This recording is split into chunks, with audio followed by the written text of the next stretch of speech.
Alors bonjour, c'est l'heure. Donc nous sommes dans cette nouvelle salle qui est certes moins conviviale, mais en même temps il y a plus de place et il y a des places pour il y a des emplacements pour vos encriers, donc c'est très utile. Euh, Aujourd'hui ça va être une séance un peu plus historique parce qu'on va aborder principalement le thème du scepticisme. Alors l'esprit critique et le scepticisme, aujourd'hui en tout cas, c'est très lié. C'est lié de deux façons. Donc Céline, la dernière fois, vous a présenté les conceptions un peu naïves de l'esprit critique, c'est-à-dire qu'est-ce que les gens ont en tête quand on parle d'esprit critique. Et on a vu que chez les francophones, au moins, il y a cette idée que l'esprit critique, c'est douter, ne pas se faire avoir par les fausses croyances, par les mensonges, par les arnaques. Il y a cette idée qu'on est critique quand on ne se laisse pas avoir, quand on est sceptique face aux affirmations d'autrui. Mais aussi, et de façon plus importante, si on s'intéresse à l'esprit critique tel qu'il vit en dehors de l'université, parce qu'il a une vie en dehors de l'université, on voit qu'un des plus grands ensembles de personnes qui se consacrent à la vulgarisation ou à la propagation de l'esprit critique, ce sont des gens qui s'auto-désignent comme sceptiques. C'est-à-dire que si vous regardez quelles sont les associations, quelles sont les initiatives qui servent à promouvoir l'esprit critique, un grand nombre se réclame de la bannière du scepticisme. Donc par exemple, si en haut à droite vous avez la FIDES, la FIDES est un ensemble qui regroupe beaucoup d'associations, beaucoup d'initiatives qui cherchent à développer l'esprit critique, et vous voyez que FIDES, ça signifie la Fédération des initiatives pour le développement de l'esprit critique et du scepticisme scientifique. Donc il y a l'idée que l'esprit critique et le scepticisme sont liés. Et si vous regardez les gens qui produisent du contenu, des vidéos sur l'esprit critique, eh ben, une chaîne ainsi dans laquelle ils postent régulièrement leur contenu, c'est le site qui s'appelle Skepticon. Donc c'est clair, quand on regarde l'état actuel de la vie de l'esprit critique, qu'il y a cette idée que avoir l'esprit critique, c'est être sceptique. Alors le problème, c'est que être sceptique, on va voir que ça a beaucoup de sens différents. Donc il faut savoir dans quel sens être sceptique, dans quel sens il faut être sceptique pour avoir l'esprit critique. Parce que tous les sens de scepticisme ne sont pas forcément bons.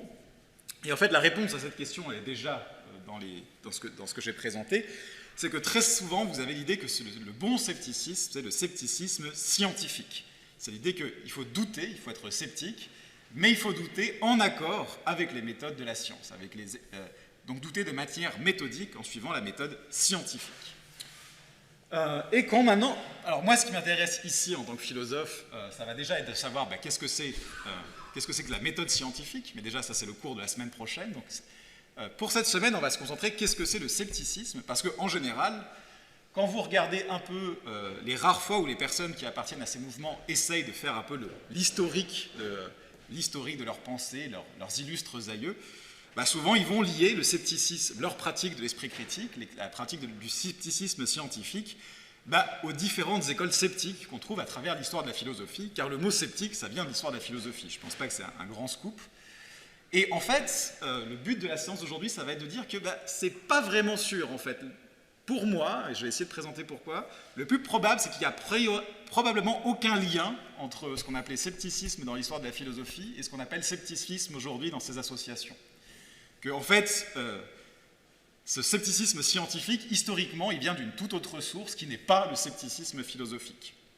Donc ce que je propose de faire, c'est déjà, vite fait, de discuter un peu le texte que j'avais donné à aujourd'hui, qui est une sorte de manifeste d'un groupe sceptique contemporain, pour essayer d'identifier un peu ce qu'ils entendent par scepticisme.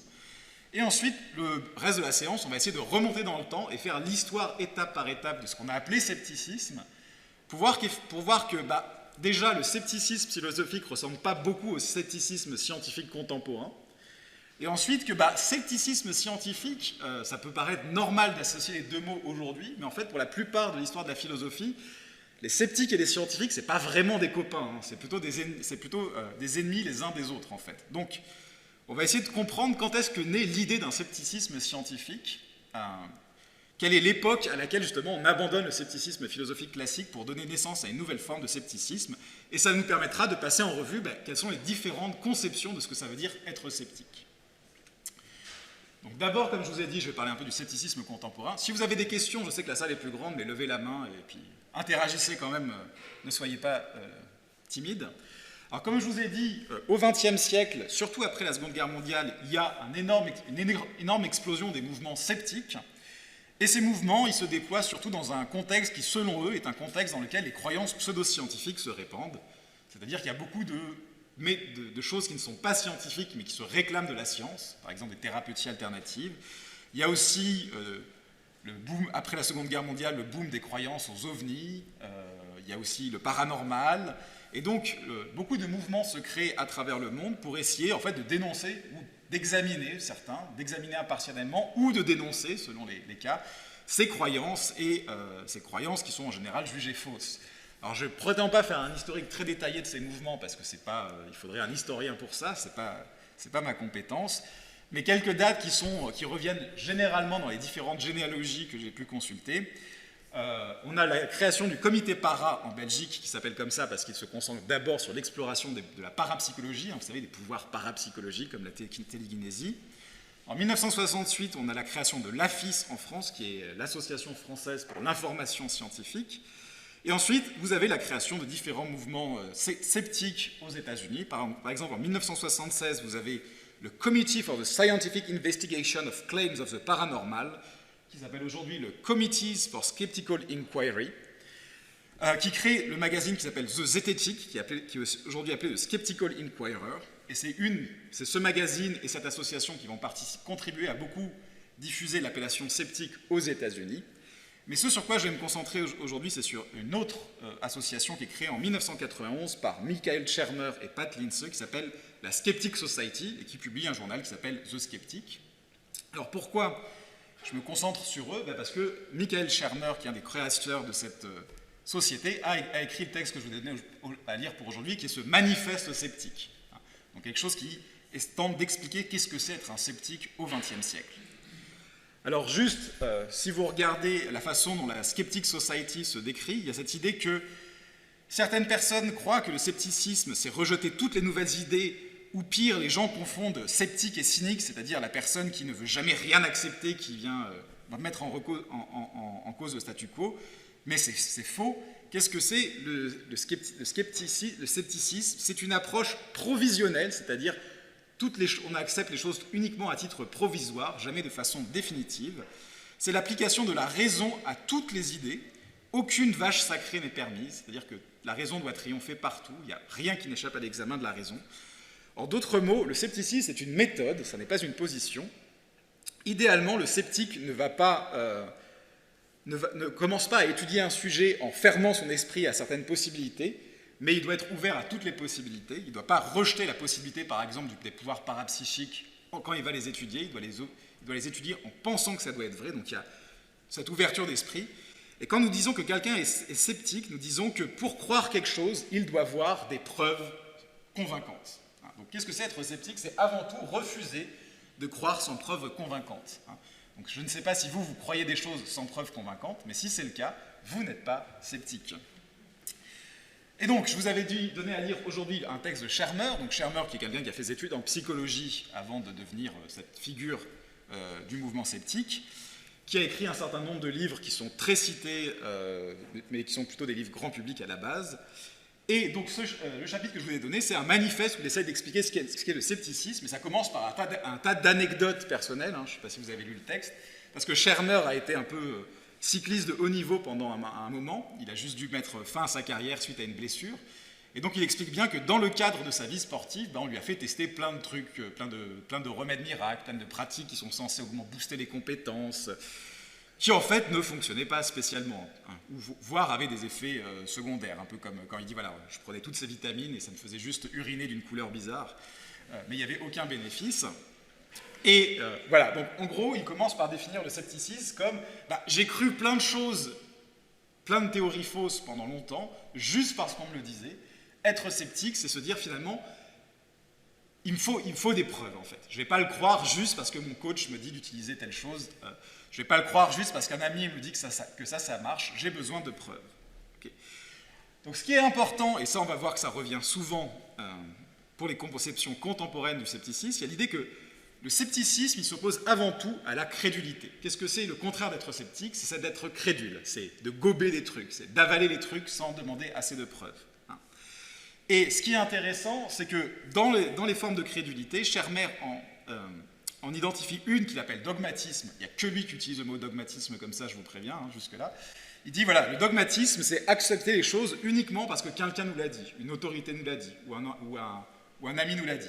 Donc c'est que le sceptique, il ne croit pas les choses juste parce qu'on lui dit. Il doit chercher par lui-même des preuves convaincantes. Donc ça, c'est déjà la première chose du scepticisme, c'est de ne pas être crédule. La deuxième chose, c'est que le scepticisme est fondé sur la science. Les questions que vous m'avez envoyées me montrent que je pense que vous avez bien saisi ce point du texte, hein, que c'est la science, le point principal. C'est-à-dire qu'il ne faut pas...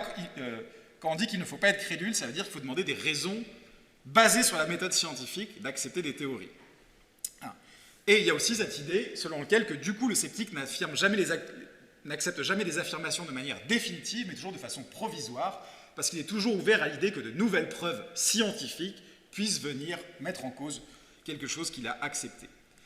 Et ainsi, bon, il définit principalement le scepticisme comme un juste milieu entre ne rien accepter, ça c'est pas du scepticisme, et tout accepter, qui ne serait pas non plus du scepticisme. Le scepticisme, c'est ne pas croire tout, ne pas rien croire, mais croire avec de bonnes raisons. Voilà. Je pense que tout le monde peut accepter ce message assez consensuel. Ne croyez pas pour de mauvaises raisons, croyez uniquement pour de bonnes raisons. Alors, je vais passer, avant de passer à l'histoire du scepticisme et de comparer ça à ce qu'a été le scepticisme dans l'histoire, je vais répondre à vos questions. Quelqu'un me demande, voilà, chère mère, conclut son manifeste en disant qu'être humain veut dire penser, et vu le contenu du manifeste, penser se distingue d'une attitude trop crédule. Est-ce que le scepticisme est donc une sorte d'arme mentale qui permet la bonne utilisation de la faculté humaine de penser? Alors oui, c'est clair que pour chère mère, l'idée c'est que le but d'être sceptique, c'est de ne pas accepter toutes les bêtises, toutes les fausses théories qu'on entend partout, qu'on nous propose. Donc vraiment, le but du scepticisme, c'est avant tout une sorte d'autodéfense intellectuelle. Chère mère dit, voilà, j'étais trop victime trop crédule, j'ai été victime, j'ai avalé plein d'idées. Le but, c'est justement de n'avaler que les idées pour lesquelles il y a assez de raisons de les croire. Alors, quelqu'un me dit la chose suivante, je ne lis pas tout le commentaire, juste une partie à laquelle je réponds, parce que sinon, on va passer tout le cours, je suis désolé. Quelqu'un qui me dit « Associer le manque de scepticisme à des comportements aussi peu normatifs que la volonté d'augmenter ses performances de cycliste semble inadapté. Enfin, je n'ai pas l'impression que cette partie soutienne le même type de propos que la deuxième partie de l'article qui se concentre sur le scepticisme scientifique. Peut-on réellement parler de scepticisme dans des actions ou croyances du quotidien? Est-ce que l'on peut réellement conclure qu'une part de scepticisme est bonne dans le sens prudentiel pour nous au quotidien ?» Alors je ne sais pas si c'est le cas, mais en tout cas c'est clairement ce que pense Schermer, et c'est clairement ce que pensent beaucoup de mouvements sceptiques au sens contemporain, c'est l'idée que la vie serait meilleure si on était moins crédule et si justement on utilisait le scepticisme, si on était sceptique, pas juste pour des affirmations scientifiques, pas juste pour des théories, mais pour les choses qui nous touchent dans la vie quotidienne. Donc l'idée, c'est que par exemple, beaucoup de théories qu'on accepte, par exemple sur tel ou tel traitement, sur telle ou telle façon de purifier les énergies de sa maison, je ne sais pas, eh ben, elles ont des conséquences pratiques. Vous dépensez de l'argent, vous vous engagez dans des activités ou des choses comme ça. Donc vraiment, il y a une application du scepticisme à la vie quotidienne parce qu'un certain nombre de nos actions dépendent de nos croyances sur le monde. Donc en étant sceptique et en essayant d'avoir de bonnes croyances, on peut avoir de meilleures actions. Alors moi, le problème que je vois, c'est surtout j'ai pas de problème, c'est après quand on dit que être sceptique, c'est utiliser la méthode scientifique, ça pose la question de savoir est-ce que vraiment on peut utiliser la méthode scientifique dans la vie de tous les jours. Parce que Schermer, par exemple, les sceptiques, c'est des gens qui vont prendre des affirmations du genre, je sais pas, écouter de la musique classique tous les soirs, augmente vos performances au travail ou quelque chose comme ça, et puis ils vont tester ça en mettant un protocole, par exemple. Et comme ce sont des associations, ils peuvent se permettre de faire ces choses-là, c'est un peu leur activité. Mais c'est vrai que nous, dans la vie de tous les jours, est-ce qu'on peut utiliser la méthode scientifique au jour le jour comme ça? C'est pas évident. Donc ça pose la question de ce qu'est la méthode scientifique, est-ce que c'est vraiment quelque chose qu'on peut faire dans la vie de tous les jours? Mais ça, on verra la semaine prochaine, que justement, ça dépend comment on définit la méthode scientifique. Alors, la question cruciale, pourquoi la question de la science et avec sa toute-puissance est-elle sans cesse ou très souvent ramenée au cœur du débat philosophique? Schermer avance à 2 reprises que cette forme de scepticisme moderne fait partie intégrante de la science méthode scientifique, mais l'inverse est simplement sous-entendu, comme si tout scepticisme devait toucher à la science ou partir d'elle, et j'aimerais vraiment croire que ce n'est pas le cas. La réponse à donner ici, c'est que le sceptique, il ne veut pas juste douter, parce qu'il faut aussi bien douter. Parce qu'il y a des formes de scepticisme que le sceptique, au sens actuel, que ces mouvements sceptiques ne veulent pas. Par exemple, si vous êtes climato-sceptique, en général, les gens qui font partie de ces mouvements ne sont pas super favorables au climato-scepticisme. Mais le climato-scepticisme, c'est un scepticisme. Si vous êtes sceptique vis-à-vis de la science, c'est aussi une forme de scepticisme. Donc l'idée, c'est qu'il c'est l'idée que être sceptique, ça ne suffit pas. Il y a le bon et le mauvais sceptique, il y a le bon et le mauvais doute. Les sceptiques comme Shermer, ils veulent développer le bon doute, mais comment est-ce qu'on identifie ce que c'est bien douter et mal douter? La pierre de touche qu'ils utilisent en général, c'est la méthode scientifique. Quand est-ce que vous doutez bien? Quand vous doutez selon la méthode scientifique. Quand est-ce que vous doutez mal? Quand vous doutez sans méthode, en fait. Donc c'est pour ça que ce n'est pas juste un gadget, la méthode scientifique, c'est que scepticisme tout court, ce n'est pas forcément une bonne attitude, vous voyez. Il peut y avoir plein de formes de scepticisme, mais ce qu'on veut, c'est le bon scepticisme. Et le bon scepticisme, comment on le définit? Par référence à la méthode scientifique. Alors quelqu'un me pose quand même la question, je ne suis pas sûr d'avoir compris selon l'auteur si c'est expliqué dans le texte, je me demande jusqu'où un humain lambda peut se permettre de remettre en question la science lorsque le domaine d'expertise de celui-ci est bien trop éloigné. J'ai bien évidemment en tête la pandémie et le vaccin, mais je me demandais pour des sujets plus vastes encore. Et donc là, c'est effectivement un problème, parce que dans le texte, Shermer dit clairement qu'on ne doit pas accepter la science sans sourciller. Il dit qu'il y a des exemples de mauvaise science. Dans les dernières parties du manifeste, il dit on a des exemples où la science a dit n'importe quoi, puis a pris du temps à se corriger, a fait des fausses promesses. Et puis accepter tout ce que dit la science comme discipline, ça irait contre son idée que ça serait du dogmatisme selon son usage du terme, parce que ce serait juste croire quelque chose parce que quelqu'un nous le dit. Donc en fait, techniquement, Shermer nous dit qu'il faut croire en utilisant la méthode scientifique, mais il ne faut pas nécessairement croire la science. Vous voyez? Donc effectivement, il n'y a rien dans ce que propose Shermer qui empêche quelqu'un de se dire moi je vais refuser de croire les scientifiques, c'est-à-dire le corps qu'on appelle les scientifiques, la science établie, parce que moi, avec mon usage de la méthode scientifique, je comprends que la science a tort. Vous voyez? Et en fait, ça, il n'y a rien. C'est tout à fait une dérive possible de la façon dont est présenté le scepticisme selon Shermer. Surtout qu'il y a vraiment cette idée que, par exemple, il dit quelles sont les raisons de croire que la Terre est ronde? Il dit voilà, si vous croyez que la Terre est ronde parce que les scientifiques vous l'ont dit ou parce que votre professeur vous l'a dit, pour lui, ce n'est pas une bonne raison de croire que la Terre est ronde. Il faut que vous ayez vous-même trouvé des preuves que la Terre est ronde. Donc c'est clair qu'il y a tout de suite une possibilité, si vous suivez le scepticisme que recommande Shermer, de vous retrouver à un moment comme étant la personne disant « seul contre tous, je dis que les scientifiques ont tort ». Parce que moi, j'ai refait les calculs par moi-même, j'ai refait les examens par moi-même. Alors ça, c'est un sujet qu'on va traiter dans deux semaines. Est-ce que finalement, l'esprit critique, ça revient toujours à penser un peu seul contre tous par soi-même?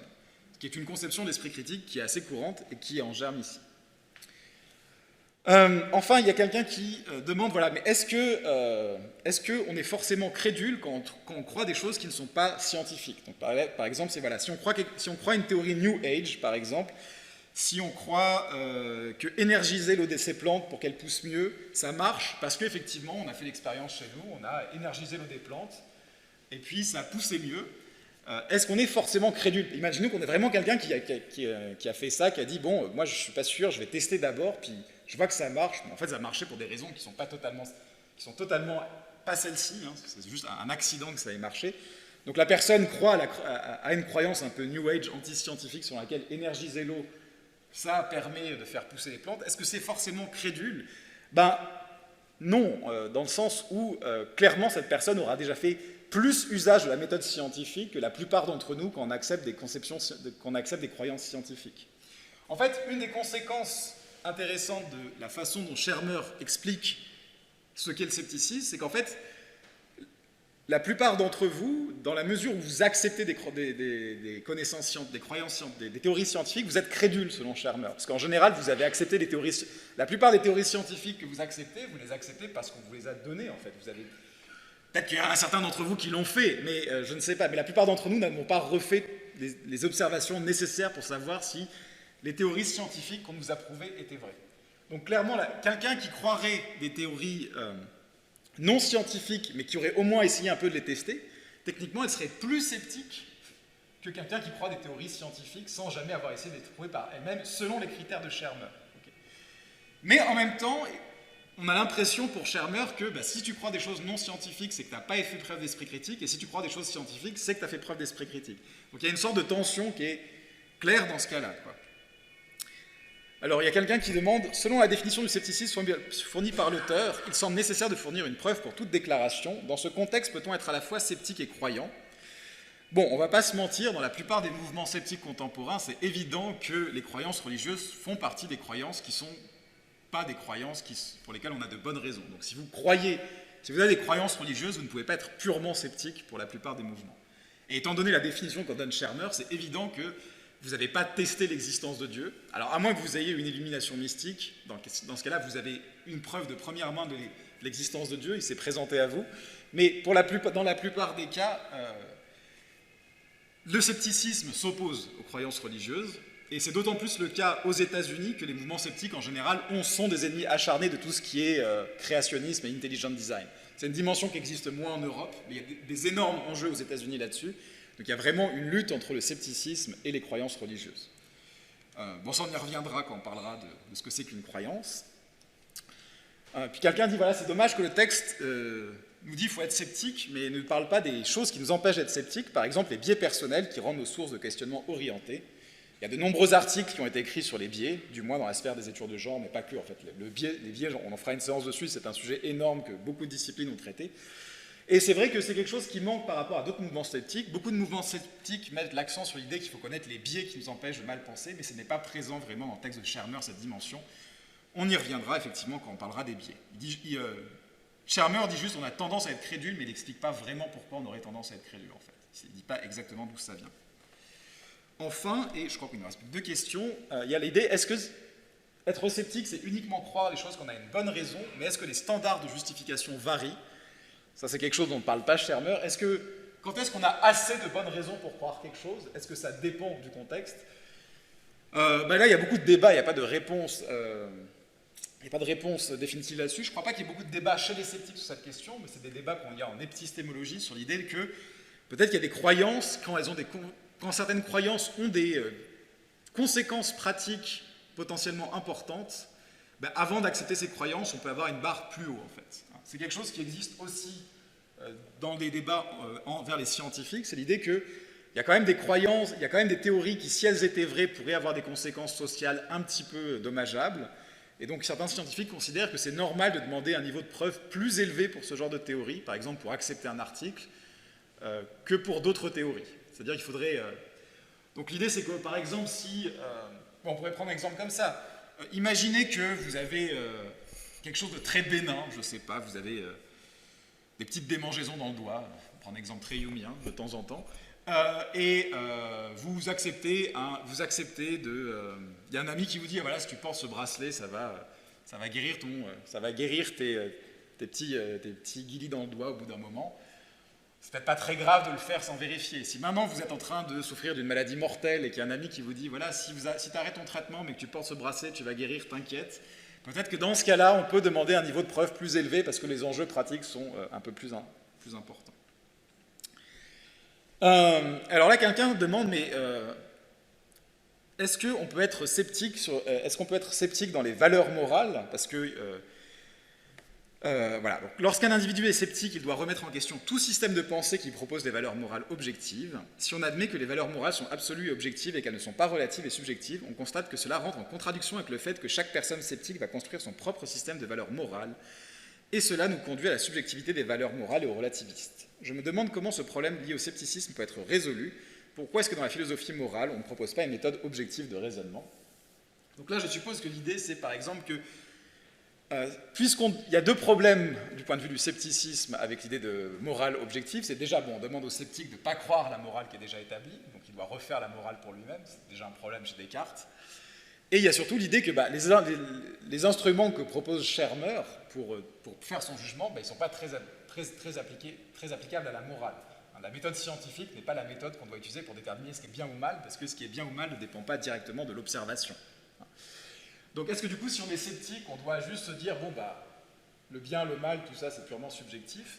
On ne va pas se mentir, dans beaucoup de mouvements sceptiques, il y a l'idée qu'il y a des questions de faits qui peuvent être réglées, des questions sérieuses, des questions scientifiques. Est-ce que si je mets 3 rats morts au pied de mon lit le matin, ça augmente ma libido? Ça, c'est une question sérieuse, ça peut être tranché par la science. Mais les questions de savoir, est-ce que c'est mal de mentir, est-ce que c'est mal de frauder, etc. Ça, c'est des questions subjectives, c'est pas très sérieux, on ne peut pas vraiment y répondre, quoi.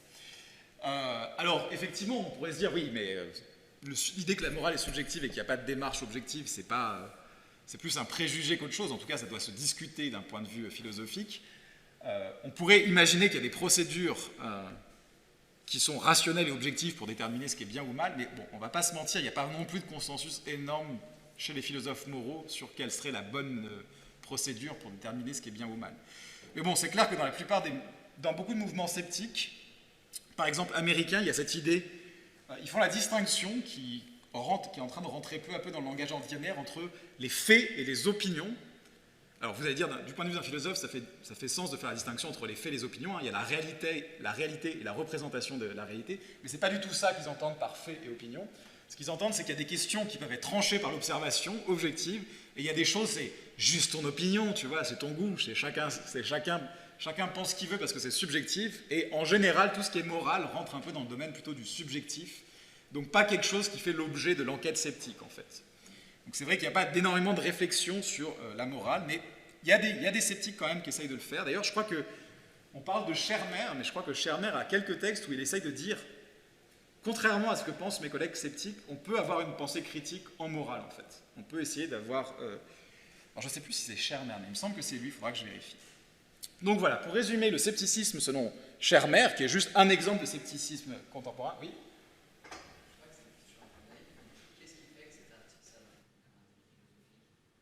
Alors, ce n'est pas un article spécialement philosophique, c'était un article pour illustrer à quoi ressemble le scepticisme contemporain. Et maintenant, on va le comparer au scepticisme philosophique. Alors, c'est une des figures les plus importantes du mouvement sceptique, et c'est un texte pas mal cité, en fait. Ça vient d'un livre qui est cité un certain nombre de fois par les différents mouvements sceptiques. Donc, c'est plus à titre documentaire de ce que c'est la conception du scepticisme contemporain. Donc l'idée, c'est vraiment d'essayer de comprendre ce que c'est le scepticisme aujourd'hui pour le comparer au scepticisme. Donc c'est plus, parce que je n'ai pas envie de passer 10 000 ans en cours là-dessus, je vous donne ça comme exemple. Comme ça, vous avez vu à peu près ce que c'est un texte d'un sceptique contemporain, en fait. Et je pense que c'est un peu un des textes qui essaye d'expliquer le scepticisme aux non-sceptiques, en fait. Donc justement, si on résume le texte, l'idée c'est que, qu'est-ce que c'est le scepticisme? C'est quelque chose qui utilise la logique et la méthode scientifique, il y a beaucoup l'idée de logique qui revient. Le but, c'est de ne pas accepter des affirmations sans raison suffisante, c'est de ne pas être crédule, et les moyens d'être sceptique, c'est de maîtriser la méthode scientifique. Et on va voir que c'est assez différent de ce qu'on appelle le scepticisme en philosophie, en fait. Donc, le scepticisme contemporain, comparé au scepticisme en philosophie, c'est assez différent. Donc là, je vais essayer de faire un cours très rapide, une histoire très rapide. Oui?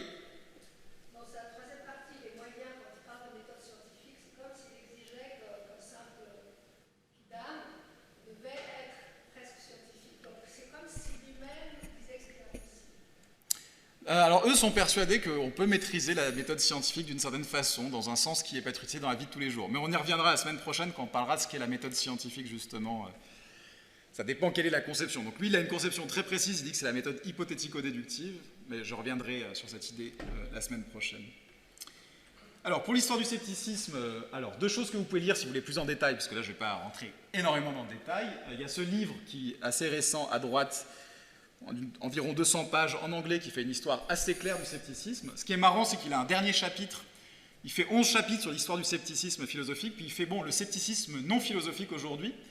Et quand il parle du scepticisme non philosophique aujourd'hui, il ne parle absolument pas des mouvements sceptiques dont j'ai parlé. Il parle principalement du climato-scepticisme, du scepticisme envers la science, de la défiance envers la science, du scepticisme qui est nourri par exemple par des entreprises comme l'industrie du tabac ou l'industrie du pétrole. C'est-à-dire que le scepticisme aujourd'hui, ce n'est pas juste les associations sceptiques qui veulent nourrir l'esprit critique. Il y a plein de formes du scepticisme dans la vie de tous les jours qui ne sont pas, soyons tous ensemble, la main dans la main pour développer l'esprit critique.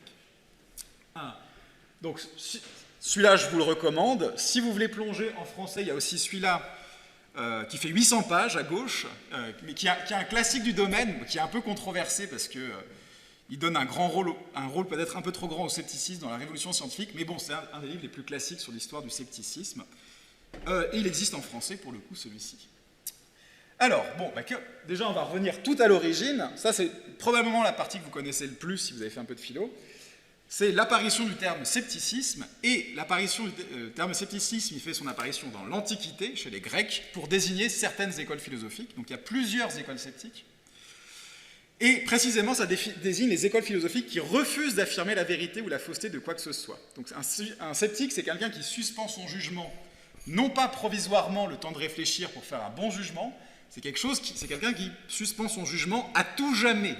Si jamais un jour vous faites un jugement, vous n'êtes plus un sceptique pour l'Antiquité. Donc vous ne jugez pas. Et du coup, ce n'est pas le doute qui est mis en avant dans l'Antiquité, hein, au cœur du scepticisme. Le concept fondamental, c'est l'absence de jugement. Et donc il existe deux écoles concurrentes dans l'Antiquité, deux écoles complètement parallèles, hein, ce n'est pas des potes. On verra qu'il y en a qui se pensent mieux que les autres. Il y a ce qu'on appelle les académiciens et de l'autre côté ce qu'on appelle les pyrrhoniens. Et c'est d'abord pour désigner les pyrrhoniens que le terme sceptique a été créé. Mais bon, rétrospectivement, on appelle aussi les académiciens des sceptiques parce que vous allez voir, il y a quand même des gros points communs, hein, des points de similarité très très forts. Alors des fois, on dit, est-ce que le premier sceptique, ce ne serait pas Socrate? Donc ça, il faut juste que j'en parle un petit peu, parce que Socrate est connu pour avoir affirmé « je sais que je ne sais rien ». Et du coup, effectivement, certains sceptiques de l'Antiquité disaient « ah mais en fait, vous voyez, Socrate était de notre côté, donc on a raison, parce que Socrate, c'est quand même le meilleur ». Mais c'est pas clair que Socrate soit vraiment un sceptique au sens classique, parce que c'est pas clair que Socrate pense que la connaissance soit impossible. En fait, si on prend les textes, c'est même clair que Socrate pense que la connaissance est possible. Donc je ne sais pas si vous connaissez l'histoire de Socrate, donc je la fais très vite. Socrate, c'est quelqu'un au sujet de qui l'oracle de Delphes, qui était un des oracles les plus importants de la Grèce antique, avait déclaré, alors il le déclare à un ami de Socrate, pas à Socrate directement, que Socrate est l'homme le plus sage qui vit. Et sage, c'est sophos en grec, ça veut dire qu'il sait des trucs, ça ne veut pas dire sage, il est gentil, il est doux, il est juste, hein. Il sait des trucs. Et Socrate dit, je ne suis pas vraiment convaincu parce que j'ai l'impression de rien savoir.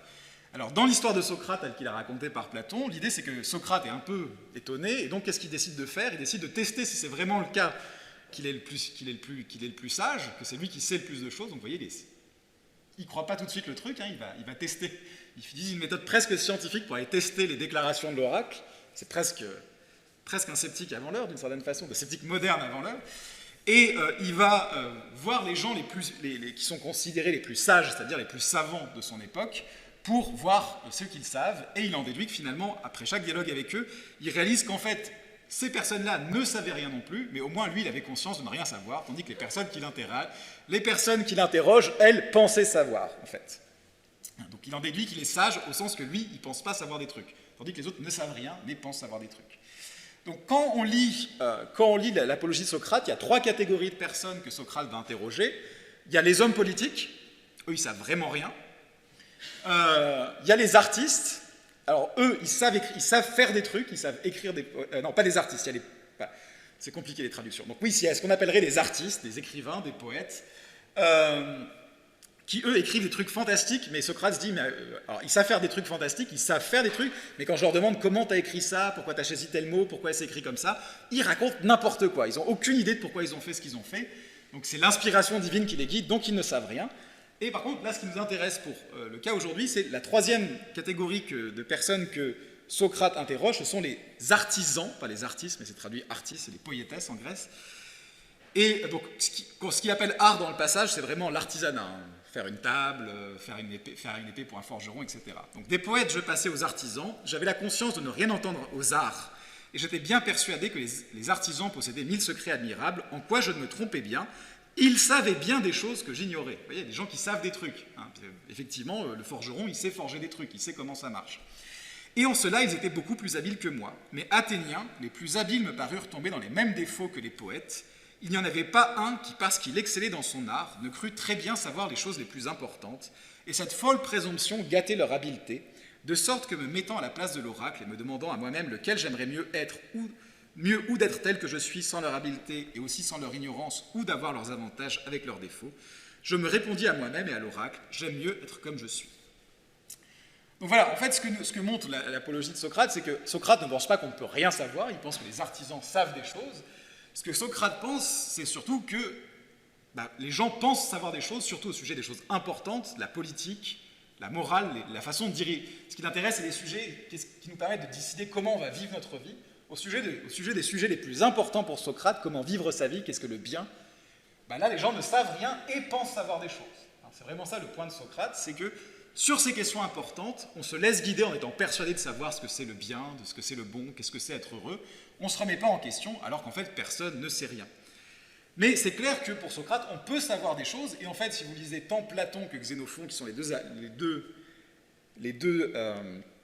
élèves de Socrate, on trouve vraiment chez Socrate cette idée que, au lieu de mettre au pouvoir au pouvoir politique, ou au lieu d'écouter sur comment vivre sa vie des gens qui ont une vague culture littéraire et qui ont appris 3 ou 4 morceaux d'Homère par cœur et 2 ou 3 citations de philosophes, il faudrait des gens qui soient vraiment spécialisés. C'est-à-dire de la même façon que, c'est un exemple tellement socratique, de la même façon que pour soigner ton cheval, tu vas voir le mec qui est spécialiste en chevaux et tu ne vas pas voir le poète du coin, eh bien pour gouverner le pays, il faut savoir des gens qui savent vraiment ce que c'est la justice.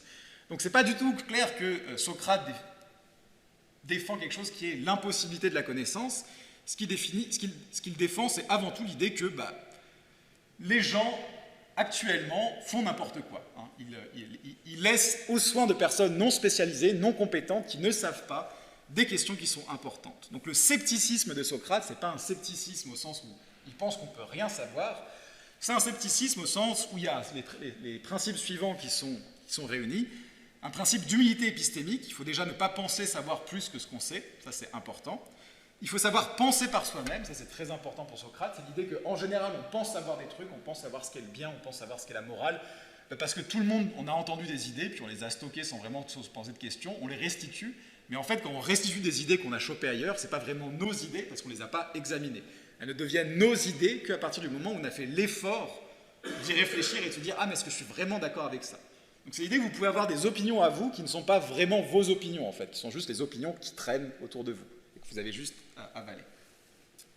Et surtout, il y a la valorisation de l'expertise de Socrate, comme je vous ai dit, c'est l'idée que il y a des gens qui sont compétents, il y a des gens qui savent dans certains domaines, et il faut arrêter de penser qu'il y a des domaines dans lesquels on peut se dire « Oh, il n'y a pas besoin de compétences dans ce domaine, on va juste élire le type qui sait le mieux parler ou qui a l'air un peu sympa. » Non, il disait des gens compétents, c'était vraiment un des points de Socrate. Alors, ce qui est important, par contre, pour le scepticisme antique, c'est qu'il y a quand même quelque chose d'important. Oui. Je ne sais pas, peut-être que vous allez le dire, mais oui. en fait, comme il y a comme cette espèce de valeur de la rhétorique à cette époque de l'Antiquité, il y a quand même une espèce de manipulation par le langage. Tout à fait, oui. Oui, l'idée de Socrate, c'est d'une certaine façon se moquer, de retourner la manipulation du langage contre les gens qui le font, quoi. On rentrerait trop... Ouais. Lui, il dit qu'il accepte de faire ça parce qu'il le fait lui-même quand même. Alors, je vais y venir justement. Dans le sens, Socrate, lui, dirait qu'il ne fait pas ça simplement parce qu'il n'affirme rien. C'est-à-dire que les autres utilisent le pouvoir de la rhétorique pour implanter des opinions dans les esprits des gens. Okay, tandis que lui, en fait, justement, c'est là où j'en veux venir, une des caractéristiques de Socrate, au moins dans les premiers dialogues de Platon, c'est-à-dire dans les dialogues qui sont censés représenter le mieux Socrate, c'est que Socrate n'exprime pas d'opinion, en fait. Socrate se représente lui-même, alors c'est dans le Théétète de Platon, Socrate dit, voilà, moi je suis quelqu'un qui en fait ne sait tellement rien que je suis incapable d'avoir des opinions, je suis une femme stérile, c'est vraiment l'image qu'il utilise, mais vous savez quoi, les femmes stériles font les meilleures sages-femmes, c'est l'argument de Socrate. Donc en fait, mon travail, ça n'est pas de donner mon opinion, c'est d'aider les autres à former véritablement leurs opinions. Et donc, en un sens, Socrate, comme les sceptiques, ne fait jamais de jugement d'une certaine façon, si vous voulez. Il ne dit jamais rien. Et c'est pour ça qu'il est une source d'inspiration pour le sceptique. Mais le but de Socrate dans les dialogues de Platon, c'est clairement d'aider les autres à formuler des jugements. Il ne veut pas interdire les autres d'avoir des opinions, vous voyez. Il veut juste que ce soit leurs opinions et que ce soit des opinions documentées. Mais pourquoi alors lui, il n'a pas envie d'avoir des jugements alors qu'il est d'accord que les autres l'aiment assez quand même comme les autres? C'est sa mission pour lui. C'est vraiment comme ça qu'il le dit, hein, dans plusieurs dialogues de Platon. Il a une sorte de mission qui lui est donnée par les dieux, voilà, donc il n'est pas si sceptique que ça finalement, qui est justement, lui, d'aider les jeunes gens, surtout les jeunes gens, il aime beaucoup les jeunes gens, on ne va pas s'attarder là-dessus, donc aidons les jeunes gens à former des opinions. Je dis ça dans le Théétète parce que c'est très drôle, dans le Théétète ça commence en disant que tu connais des jeunes gens très intelligents. Oui, il y a Théétète, c'est là là-bas, le jeune homme qui est en train de s'enduire d'huile. Tu fais, ah oui, je suis très intéressé de faire sa connaissance. C'est vraiment le début du dialogue, quoi. C'est juste, ok, bon.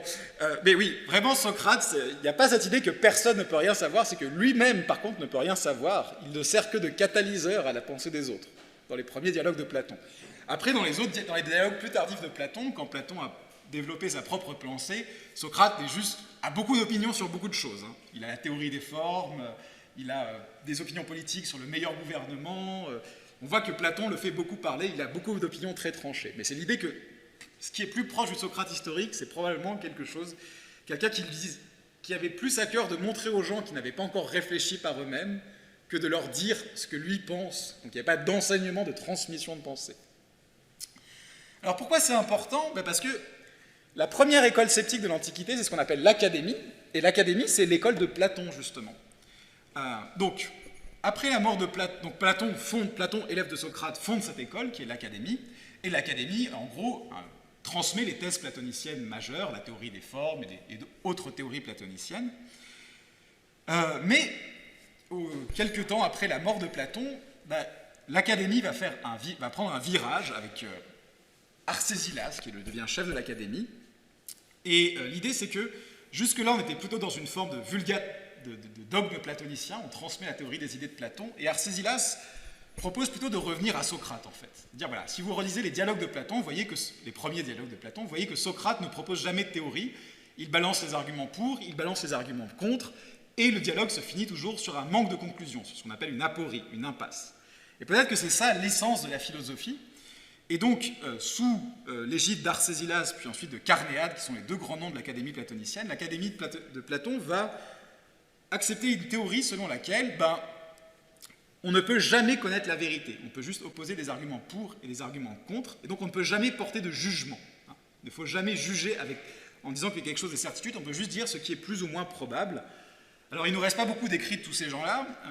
Le membre de l'Académie célèbre, grâce à qui on connaît tout ça, c'est Cicéron. Donc Cicéron est un philosophe qu'on appelle académique, donc il n'a jamais été membre de l'Académie de Platon, parce qu'il habitait à Rome, mais il se présente lui-même comme académicien, c'est-à-dire comme quelqu'un qui accepte les thèses de l'Académie. Et qu'est-ce qu'on sait de l'Académie de Platon? Probablement qu'elle se développe dans un cadre de controverse avec le stoïcisme, qui est une secte philosophique qui monte, on va dire, à l'époque. Et l'une des bases du stoïcisme, l'une des théories fondamentales du stoïcisme, c'est que la clé de tout, la clé de la vie bonne, la clé de la science, c'est la discipline du jugement.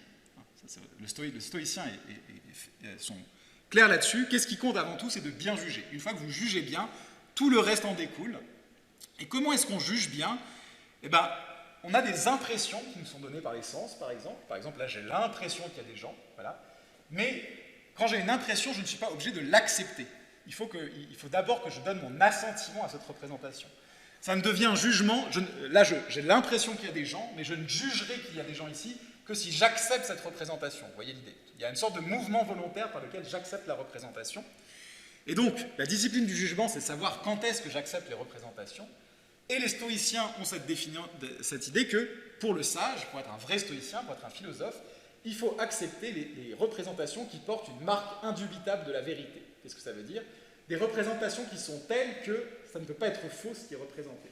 Donc là, j'accepte, j'ai l'impression que vous êtes là, et j'accepte cette représentation parce que clairement, je ne vois pas pourquoi j'aurais cette représentation si vous n'étiez pas là.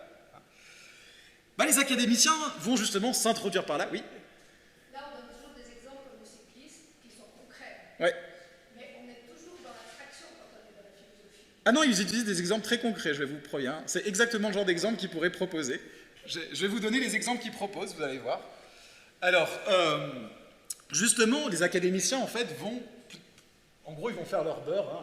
La plupart de leurs arguments vont aller contre cette idée qu'il y a des impressions qui portent une marque indubitable de la vérité. L'argument principal des académiciens, leur argument, c'est vraiment le même argument qui est développé sous plein de formes différentes, c'est l'idée que pour toute représentation que je peux imaginer, par exemple, là j'imagine que j'ai la représentation de vous ici, je peux imaginer un cas où j'ai cette représentation, mais dans laquelle la représentation est fausse. Alors, par exemple, les académiciens vont prendre les exemples suivants. Un exemple classique, c'est de dire, voilà, par exemple, imaginons que je vois une pomme, c'est vraiment un exemple des académiciens. J'ai l'impression qu'il y a une pomme, donc je juge qu'il y a une pomme, mais, dit l'académicien, ça se trouve, c'est pas vraiment une pomme, c'est une pomme en cire. Donc ça existait à l'époque, faites ça comme ça, il y avait des fruits en cire, apparemment. Ou il dit, voilà, il existe des illusions d'optique. Les peintres font de belles illusions d'optique. Des fois, on a l'impression qu'il y a effectivement un passage, mais c'est juste un passage qui a été peint par un peintre. Et il n'y a aucune différence entre cette impression et l'impression que donnerait un vrai passage. Vous voyez, c'est ça qui est important. Il n'y a aucun moyen, à partir de l'impression, de faire la différence entre ce qui est vrai ou faux.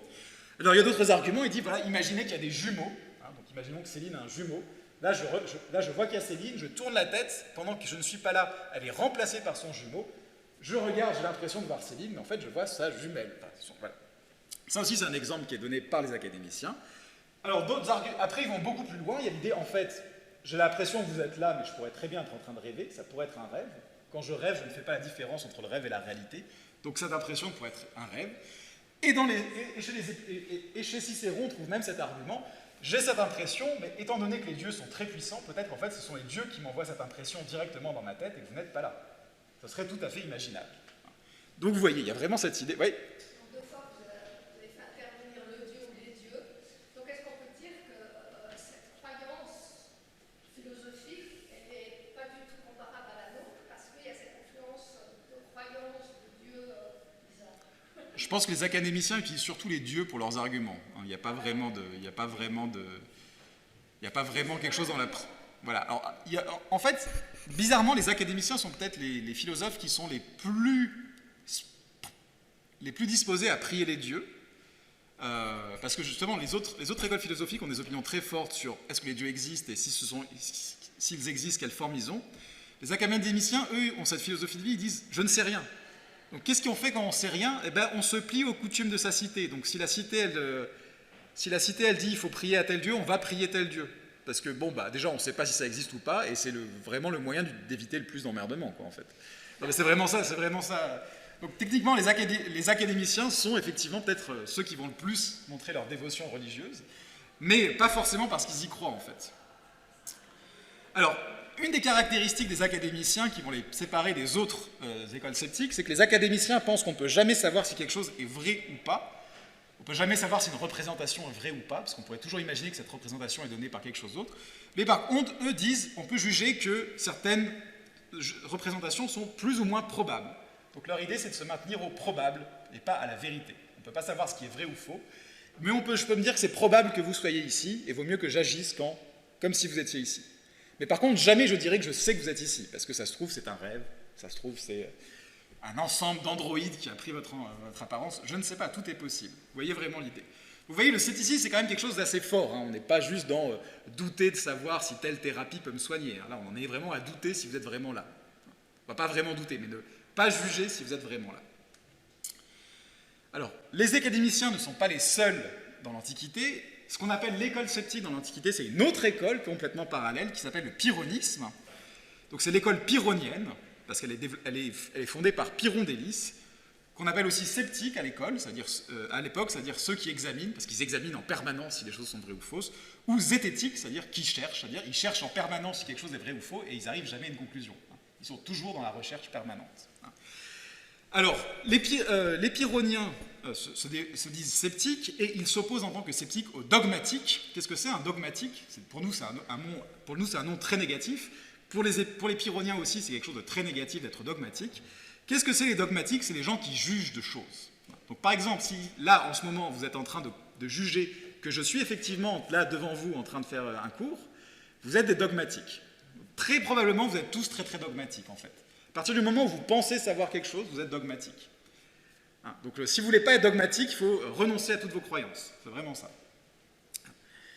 Donc vous voyez que dogmatique, c'est un sens un peu différent à l'époque de maintenant. Parce que dogmatique, aujourd'hui, c'est vraiment une sorte d'entêtement. Là, c'est juste, voilà, si vous croyez quelque chose, si vous posez un jugement, vous êtes dogmatique. Voilà.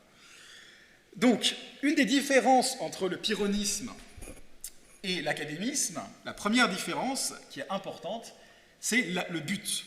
L'académie, elle est aidée de considérations plus ou moins théoriques. À l'intérieur de l'école de Platon, en lutte avec le scepticisme sur le critère de la vérité, le pyrrhonien, lui, son but, c'est la vie bonne, c'est être heureux. Okay, et pour ça, il faut douter, parce que le but de l'âme, c'est l'idée que le but du pyrrhonien, c'est le suivant, il pense que le bonheur réside dans la paix de l'âme. C'est-à-dire, si vous n'êtes troublé par rien, vous êtes heureux, vous êtes calme, vous êtes le sage. Mais qu'est-ce qui nous trouble, justement? Ce sont nos jugements. Imaginez que vous perdez quelqu'un de votre famille. Vous allez être triste, mais vous allez vous dire, pourquoi est-ce que vous êtes triste, dit le pyrrhonien? Parce que vous pensez que cette personne avait de la valeur, que c'était important qu'elle reste en vie. Si vous ne jugez pas que cette personne a de l'importance, vous n'allez pas être triste. Alors peut-être qu'avec le membre de la famille, c'est dur à croire, mais l'idée c'est, voilà, si vous perdez un objet, vous n'êtes triste que parce que vous pensiez que cet objet avait de l'importance pour vous ou de la valeur. Si vous ne lui en attribuez aucune, vous ne serez pas triste. Donc l'idée c'est que si vous ne faites aucun jugement, pour le pyrrhonien, vous ne ressentirez aucun trouble de l'âme. Okay, est-ce qu'il n'y a pas, pardon, ouais, cette sensation de ne pas exister, justement? Alors pour le... Si on ne prend rien, si on ne juge rien, si on ne fait rien. Alors déjà, c'est difficile à dire parce que je ne suis pas sûr que les gens y arrivent vraiment, quoi. C'est plutôt ce à quoi se destine l'école pyrrhonienne. Mais on n'a pas vraiment de témoignages de leur vie intérieure. Donc le but du pyrrhonien, c'est d'obtenir la suspension du jugement, de jamais juger, de toujours suspendre son jugement afin d'atteindre la paix de l'âme. Si je ne juge jamais de rien, je ne serai jamais troublé. Voilà. Et la meilleure façon d'atteindre la suspension du jugement, c'est de ne jamais donner son assentiment aux représentations. Donc là, c'est la même idée que les stoïciens. J'ai des représentations, mais tant que je n'accepte pas ces représentations, je ne jugerai pas, et donc je serai dans la paix de l'âme. Mais alors, comment est-ce qu'on fait pour ne pas donner son assentiment? Eh bien, les pyrrhoniens ont une méthode, c'est que pour chaque sujet, chaque point sur lequel vous êtes en désaccord, il faut montrer qu'il y a autant d'arguments pour dans un sens que dans l'autre sens. Et c'est ça qui va les différencier des académiciens. C'est que les académiciens pensent qu'on ne peut rien savoir, on ne peut juger de rien, mais on peut savoir si certaines choses sont plus probables que d'autres. Voilà. Parce qu'on accepte certaines représentations comme probables, donc je pense qu'il est plus probable que vous soyez ici que je sois en train d'halluciner. Je ne veux pas savoir, mais c'est quand même plus probable. Le pyrrhonien dit non, ça c'est des bêtises, c'est pour les faibles. Le pyrrhonien, il considère que l'académicien c'est un faible, c'est pas un vrai sceptique. Parce que lui, le pyrrhonien, il sait qu'il n'y a pas plus de raisons de penser que vous êtes là que de penser qu'il hallucine ou quoi que ce soit. Tout ça, ce sont des opinions complètement égales. Donc voilà, donc les pyrrhoniens ne sont pas d'accord, ça ressemble beaucoup à ce que font les académiciens, hein. L'idée c'est de ne rien juger, mais ils pensent qu'ils sont quand même beaucoup plus mieux que les académiciens. Les pyrrhoniens pensent qu'ils sont beaucoup plus mieux que les académiciens pour au moins deux raisons. La première, c'est qu'ils pensent que les académiciens sont en fait des crypto-dogmatiques, sont en fait des dogmatiques déguisés. Ils disent, ouais, les académiciens, ils disent qu'ils savent qu'ils ne savent rien. Mais ça veut dire qu'ils savent quelque chose. Hein. Donc, tandis que nous, les pyrrhoniens, on ne dit même pas ça. En fait, on ne dit rien. On ne dit pas qu'on ne peut juger de rien, parce que ce serait déjà dire un truc, en fait, on se tait, quoi. On ne dit rien, on n'affirme rien, on n'affirme même pas qu'on ne peut rien affirmer. Hein. Donc ça, c'est pas sûr que ça soit une vraie critique, parce qu'en fait, si on regarde à l'intérieur de l'académie, ils s'étaient déjà posé la question. Hein. Et donc, leur réponse, c'est de dire, ah mais non, nous, on ne dit pas que rien ne peut être connu, on dit qu'il est très probable que rien ne peut être connu. C'est pas pareil. Voilà. Et la deuxième différence, c'est de dire que là où les académiciens acceptent des degrés de probabilité, eux pensent qu'il n'y a pas de degré de probabilité, tout est équivalent, toutes les opinions se valent. Alors comment font les pyrrhoniens pour suspendre le jugement? Ils ont un objet qui s'appelle les modes ou les tropes. Qu'est-ce que c'est? C'est un ensemble de types d'arguments qu'on peut attribuer à n'importe quelle question. C'est-à-dire que c'est l'idée que si vous avez un sujet sur lequel vous voulez douter, on a une boîte à outils dans laquelle on peut piocher et vous allez bien en trouver un qui va marcher. Donc, par exemple, là vous avez les 10 tropes d'Inésidème. Donc si vous faites votre liste, là, vous dites, voilà, bon, il y a la relativité des sensations entre animaux. Vous dites, voilà, ça, tout le monde est d'accord sur le fait que ça c'est bon. Hein, tout le monde est d'accord sur le fait que le chocolat c'est bon, quoi. Là vous dites, non mais les chiens, ils n'aiment pas ça. Voilà, c'est relatif. Vous avez la relativité des sensations entre humains. Vous êtes tous d'accord que ce cours est fantastique, mais non, il y a sûrement quelqu'un qui ne l'aime pas. Il y a les désaccords entre les sens. Alors là, c'est un peu bizarre, mais par exemple, un exemple que prennent les pyrrhoniens, ne me posez pas de questions, c'est, regardez ce miel, il est bon au goût, mais il a l'air vraiment dégueulasse quand on le regarde. Je ne sais pas. Voilà. Il y a le désaccord au sein d'un même sujet selon les circonstances, c'est-à-dire que vous pouvez trouver que l'air est à une bonne température, ou vous pouvez trouver que l'air est froid si vous êtes mouillé ou pas.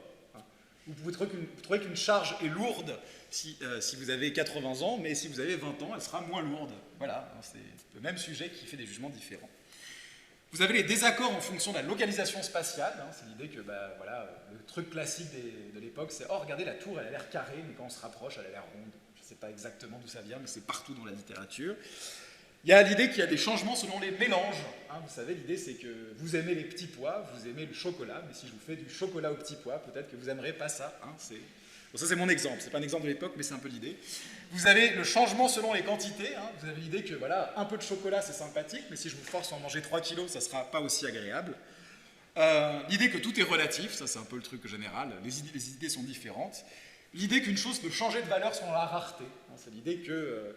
je ne sais plus exactement quel est l'exemple qu'ils prennent, mais bon, c'est par exemple, voilà, si vous regardez une fois, s'il y a une chose qui arrive une fois, c'était sympa, mais si c'est tout le temps, peut-être que ça devient lourd à la fin, quoi. Si la même chose se reproduit tout le temps, ça n'a pas autant de valeur que si c'est une fois de temps en temps, de façon rare. Et bien sûr, il y a tout ce qui est la diversité des lois, des coutumes et des mœurs. Hein, les hommes ne sont pas d'accord d'une culture à l'autre, etc. Oui. Alors, le relativisme à l'époque, c'est le relativisme de Protagoras, c'est l'idée que les choses sont telles qu'elles m'apparaissent, okay, tandis que lui, le pyrrhonien, dit les apparences sont relatives, ça veut dire que les apparences ne décrivent pas les choses telles qu'elles sont. Vous voyez l'idée? L'idée du pyrrhonien, c'est que, comme les apparences sont relatives, la réalité derrière les apparences nous est inaccessible. Le relativisme qui est défendu par quelqu'un comme Protagoras, c'est l'idée que la réalité et l'apparence sont la même chose en fait. C'est-à-dire que si une chose est bonne pour vous, elle est bonne pour vous, et si une chose est mauvaise pour moi, elle est mauvaise pour moi. Il n'y a pas de vérité ultime derrière ça. Est-ce que vous voyez un peu la différence? On pourrait prendre un autre exemple, c'est... voilà, si quelqu'un trouve qu'une action est moralement bonne et quelqu'un trouve que c'est une action moralement mauvaise, le pyrrhonien va dire vous n'êtes pas d'accord, ça prouve qu'on ne peut pas savoir si elle est moralement bonne ou mauvaise. Le relativiste dira oui, on sait qu'elle est moralement bonne pour vous et moralement mauvaise pour vous. Et puis il n'y a pas de réalité qui permettrait de trancher entre les deux. Est-ce que ça va... Alors il y a différentes listes, il y a des raisons pour lesquelles je les présente. Il y a les 5 tropes d'Agrippa qui sont le suivant, qui sont plus intéressants.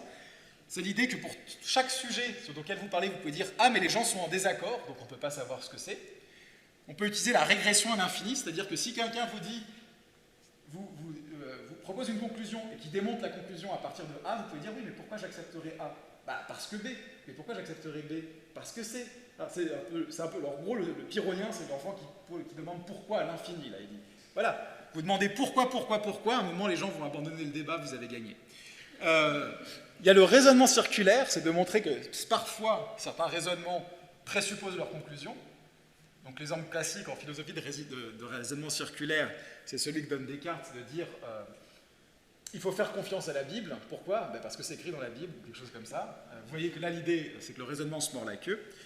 Vous avez le mode de l'hypothèse, c'est de dire aux gens mais dans ta démonstration, tu as présupposé quelque chose sans le démontrer, tu as posé quelque chose comme une hypothèse, donc je n'ai pas besoin d'accepter ce que tu me démontres, parce que je n'accepte pas ton point de départ. C'est pour ça que les pyrrhoniens, par exemple, disent « Oh là là, les raisonnements des mathématiciens, c'est génial. C'est juste que nous, on n'accepte pas du tout leurs axiomes. » Tu vois, parce que bon, ils sont bien mignons, les mathématiciens, avec leurs démonstrations, mais ils posent des axiomes comme ça, ils nous demandent de les accepter. Qu'est-ce que c'est que ce truc? Nous, on n'accepte pas. Voilà. Et si quelqu'un essaye de... Et si vous posez cette objection et que la personne essaye de démontrer les axiomes, vous retombez dans la régression à l'infini, vous gagnez de toute façon. Et après, vous avez la relativité qui résume un peu tous les tropes en fait, des Nésidèmes, qui est l'idée que les choses sont relatives d'un individu à l'autre, d'une circonstance à l'autre, etc. Oui? On peut à aucun moment mentionner la science. Parce que le mot science n'existe pas à l'époque. On va être assez clair. Ça, on en parlera la semaine prochaine. Le mot scientia existe en latin à l'époque, mais scientia, ce n'est pas c'est pas ce qu'on entend la science aujourd'hui, c'est pas une discipline, c'est la connaissance certaine en fait. Donc techniquement pour eux, la connaissance certaine, c'est justement ce dont ils nient l'existence. Donc, c'est un petit peu ce côté artisan de Socrate, les techniques. Ouais, c'est ça. Les techniques sont considérées un peu comme des sciences à l'époque parce qu'on est censé avoir une connaissance assez bonne du truc. Donc, mais eux aussi sont assez méfiants là-dessus. Et en fait, on peut réduire les 5 tropes à 2 tropes, qui sont en fait, on peut résumer toute l'argumentation pyrrhonienne à 2 choses. Il dit voilà, les 2 tropes de Sextus Empiricus, qui est le pyrrhonien par lequel on connaît la plupart des pyrrhoniens, c'est la chose suivante, c'est on peut connaître une chose soit par elle-même, parce qu'elle est évidente par elle-même, soit à partir d'autre chose, en la démontrant à partir d'autre chose. Il dit, si elle est connue par autre chose, si on sait une chose parce qu'on l'a démontrée à partir d'autre chose, il faut déjà qu'on connaisse l'autre chose à partir de laquelle on l'a démontrée. Okay. Sinon, si on est toujours dans une démonstration, en revenant à l'infini, donc il faut bien qu'il y ait quelque chose. Pour connaître quelque chose à partir d'autre chose, il faut bien qu'il y ait une chose qu'on connaisse à partir de rien, juste d'elle-même. Et on ne peut rien connaître à partir d'elle-même parce qu'il n'y a rien qui est assez évident pour être accepté par lui-même. Donc, soit vous remontez à l'infini, soit vous tournez en cercle, soit vous acceptez une chose sans la démontrer, mais dans ce cas-là, on n'est pas obligé de l'accepter. Voilà. Donc, les pyrrhoniens disent de toute façon, tous les raisonnements ont cette forme, et on a plié le jeu là. Vous ne pouvez pas connaître la vérité avec ces arguments-là. Donc vous voyez, ce sont des arguments assez forts, et ce sont les 2 formes de scepticisme antique. Et alors ce qu'il faut bien voir, c'est que le scepticisme antique, ce n'est pas quelque chose qui est science-friendly. Si on essaie de projeter ce qu'on appelle science sur l'Antiquité, il y a de la science, il y a des mathématiciens, il y a des logiciens, Aristote a démontré que la Terre était ronde, il y a Archimède, donc on n'est pas en pleine révolution scientifique, c'est pas foufou, mais il y a quand même des gens qui font des efforts pour comprendre le monde.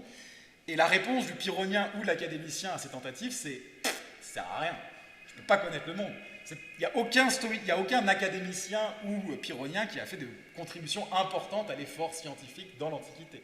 Et en fait, si vous regardez le livre de Sextus Empiricus, qui est le pyrrhonien duquel on a le plus d'écrits, vous voyez qu'il attaque un peu tout le monde. Donc, contre les grammairiens, contre les rhéteurs, contre les géomètres, contre les arithméticiens, contre les astrologues. Ah, il y a un peu de zététique, hein, on attaque l'astrologie.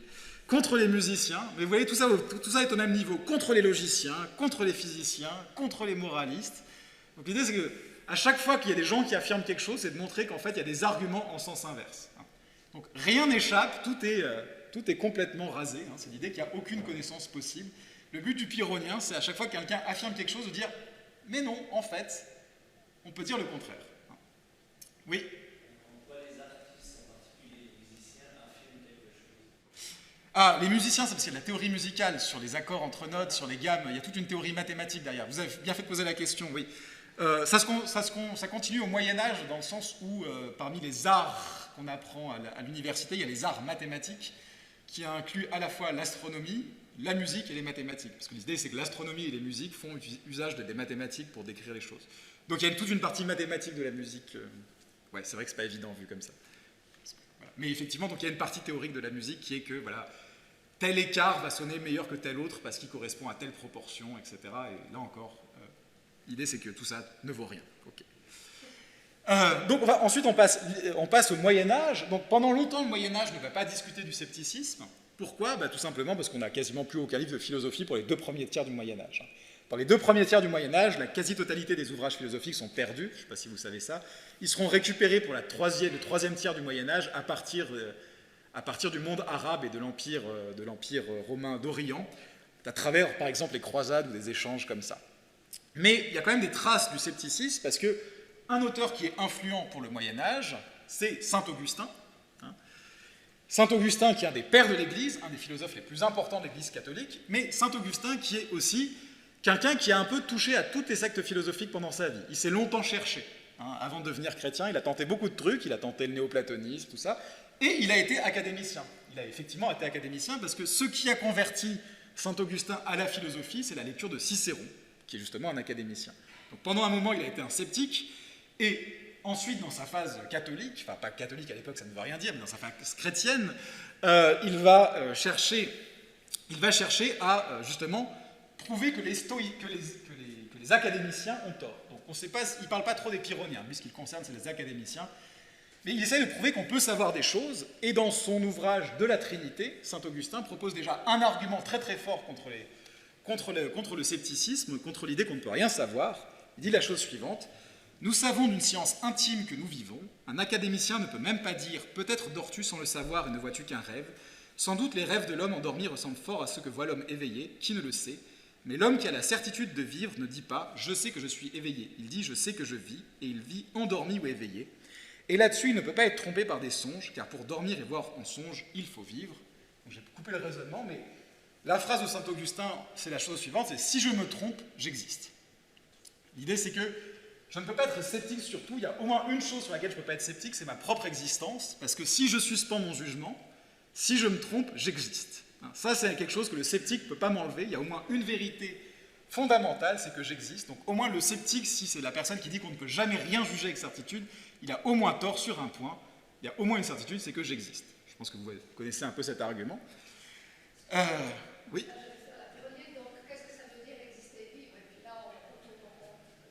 Ah, on pourrait faire ça comme ça. Mais l'idée, c'est que si je dis que je doute, que je ne sais pas, si je dis je ne sais pas ce que ça veut dire exister, au moins je dis que je fais quelque chose. Donc, au moins il y a le je qui est là, quoi.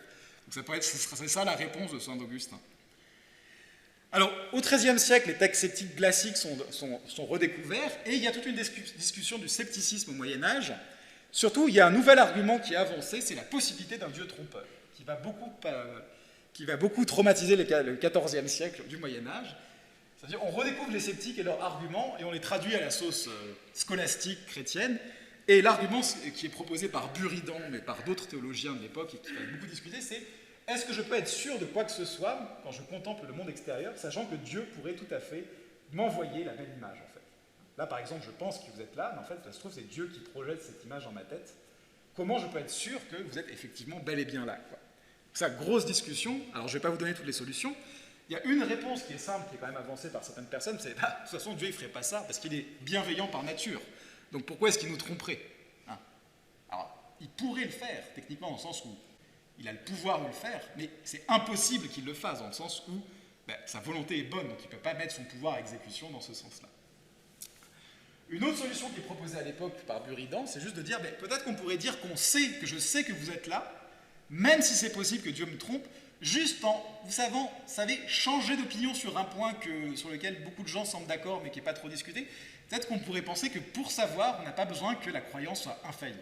On peut dire, voilà, vous êtes là, je vous vois, je n'ai pas de preuve infaillible que vous êtes là, mais j'ai d'assez bonnes raisons, et c'est déjà suffisant pour le savoir.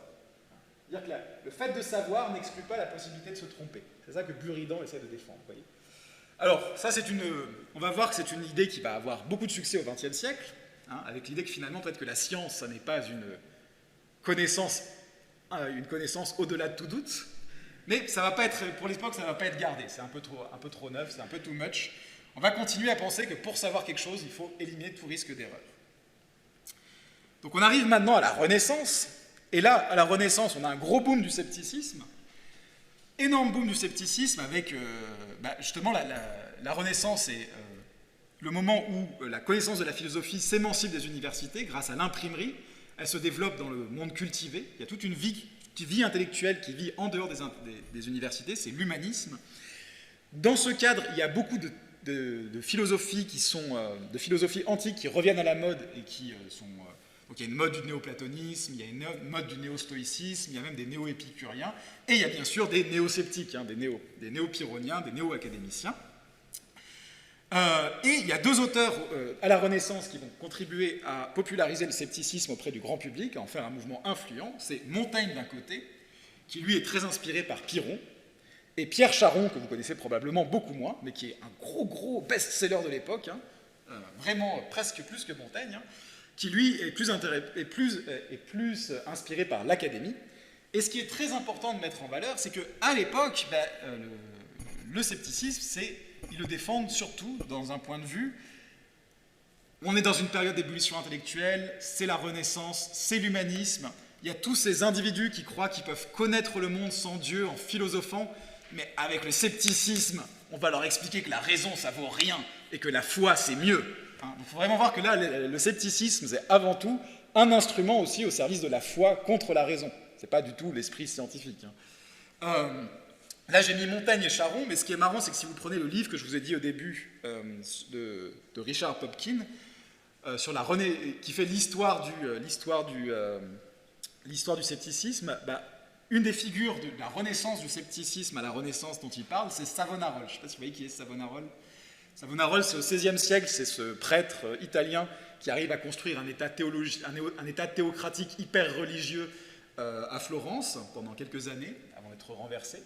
Et Savonarola est très fan de Sextus Empiricus et du pyrrhonisme. Il demande aux gens de le traduire parce qu'il voit vraiment bien le potentiel du truc. Il dit, là, il y a tous ces impies qui philosophent, alors qu'il y a seule la vraie religion.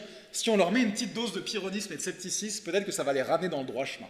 Donc il faut vraiment voir que le scepticisme, on n'est pas dans un scepticisme scientifique, hein, c'est pas le scepticisme contre la religion ou quoi que ce soit. Le scepticisme, c'est écraser la raison par le pouvoir de la raison. C'est une sorte d'autodestruction de la raison pour laisser place à la foi. Donc l'un des plus connus, c'est Montaigne, je pense que c'est sûrement celui dont vous avez plus entendu parler, qui dans ses essais et dans son ouvrage L'Apologie de Raymond II défend une forme de scepticisme. Il dit des choses comme ça, hein, vous allez reconnaître, c'est très sceptique. Hein. Il n'y a aucune constance existence, ni de notre être, ni de celui des objets, et nous et notre jugement et toutes choses mortelles vont coulant et roulant sans cesse. Ainsi, il ne peut s'établir rien de certain de l'un à l'autre, et le jugeant et le jugé est en continuelle mutation et branle. Nous n'avons aucune communication à l'être, c'est-à-dire nous n'avons aucune façon de voir comment les choses sont vraiment. Nous voyons uniquement comment les choses nous affectent, et comme nous sommes toujours en train de changer, que les objets changent, les impressions changent. Parce que toute humaine nature est toujours au milieu entre le naître et le mourir, ne bâillant de soi qu'une obscure apparence et ombre, et une incertaine et débile opinion. Débile, ça veut dire faible, hein, je précise. Et si de fortune vous fichez votre pensée à vouloir prendre son être, ce ne sera ni plus ni moins que qui voudrait empoigner l'eau, car tant plus il serrera et pressera ce qui de sa nature coule partout, tant plus il perdra ce qu'il voulait tenir et empoigner. Donc, impossible de saisir la réalité, hein, impossible de connaître.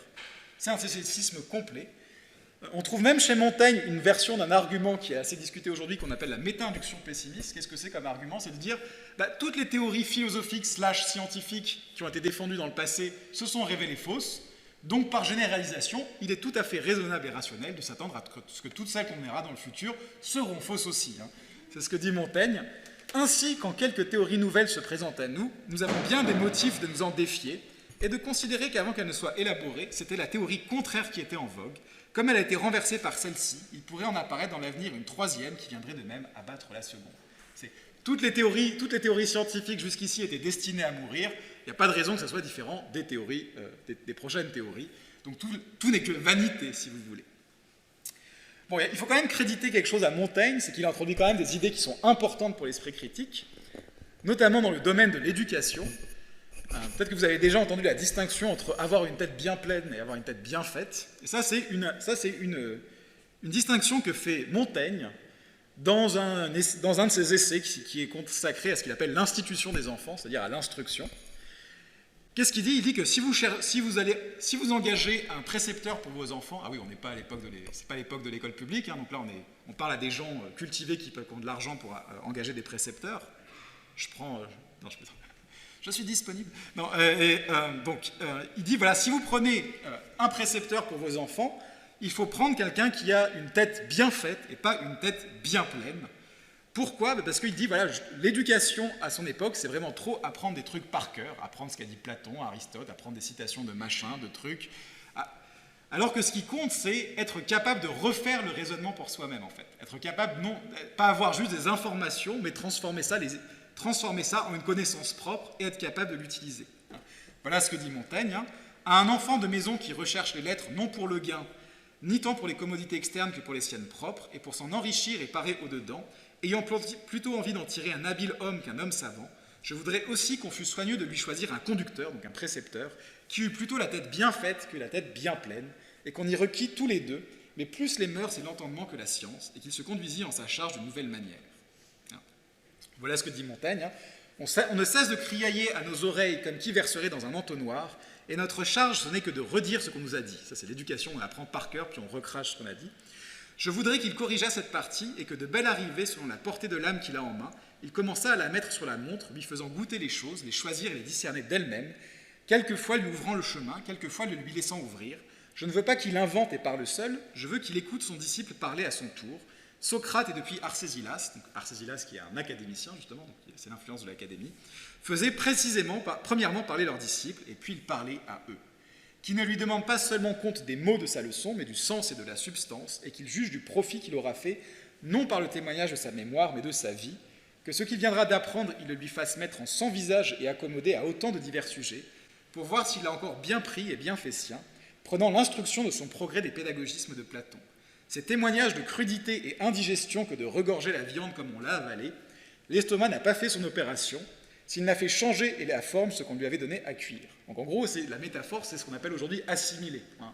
On dit que les enfants, il faut qu'ils assimilent les connaissances. La métaphore, là, on oublie que c'est une métaphore, mais c'est vraiment cette idée, c'est qu'il ne faut pas que l'enfant apprenne par cœur des informations, qu'il soit capable lui-même de comprendre le sens de tout ça. Oui? Si on suivait sa logique, ça ne sert à rien d'éduquer. Bah oui, c'est une conséquence normale du scepticisme, en fait, si vous y pensez. Parce que techniquement, toutes les informations on ne sait pas si elles sont vraies. Donc il vaut mieux apprendre à penser, parce que le fond en lui-même, on ne sait pas quelle valeur il a. Mais effectivement, c'est une conséquence logique de son scepticisme, cette idée-là. Oui, mais même ça, je veux dire, même les conseils qu'ils donnent, ils sont vains. C'est-à-dire, non, parce que l'idée, c'est que le sceptique ne peut pas connaître la vérité, mais il peut savoir raisonner. Il faut savoir raisonner pour justement évaluer à quel point les arguments en pour et contre quelque chose sont des bons arguments. On peut apprendre à penser, on peut juste pas savoir, en fait.